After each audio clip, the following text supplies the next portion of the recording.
पुणी देखा से गुरुचलन 1/6/2026 सोमवार रात्रि 1:48 समय बृहस्पतिमा ग्रह कर्कट राशि को संचार करेंगे अक्टोबर 31 पर्यंत रे देखा तुला राशि व्यक्ति मैंने जिते रही पृथ्वी रे सेमानकर कि फल आसूची ये तुला राशि रे जिते भाई बहन रहिले 3टी नक्षत्र राशि रहिले से बृहस्पति दशम दशमे मधु कैटव कथा अच्छे प्रवाद अच्छे जे आपण मैंने से हेनी नवम थे बृहस्पति दशम हेबे केन्द्र रहिले बृहस्पति उच्चस्थ रहिले दशम बृहस्पति उच्च स्थान रहिले मंगल दृष्टि रहा किसी असुविधा नहीं किंतु कर्महानि बड़ बड़ लोक शत्रु हो किंतु सेते असुविधा नहीं। पंचम दृष्टि रहा द्वितीय स्थान बिच्छा राशि मंगल क्षेत्र को कुटुंब रे सुख पाइबे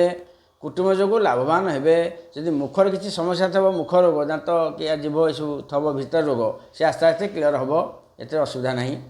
सप्तम दृष्टि चतुर्थ स्थान मकर राशि शनि क्षेत्र को कुटुंबे सुख जागा जमी सुख घर गाड़ी जो सुख एवं मातार निज बोर सुख जर विरोध होती कथबार्ता भल सब चलो मार धीमटा भल रहा सब नवम दृष्टि षष्ठ स्थान मीन राशि निज क्षेत्र को गुप्त शत्रु गुप्त रोग गुप्त तथ्य देव ना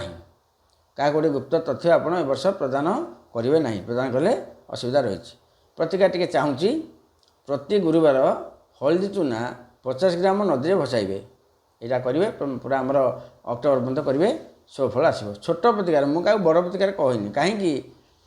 कला को कहीं गोरा करें गेड़ा लोक को कहीं डेंगा करें जार लंबा मुँह तो कहीं गोल करें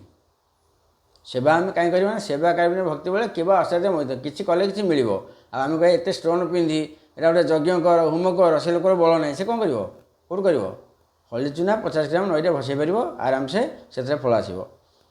पुणी देखा प्रवृत्ति राशि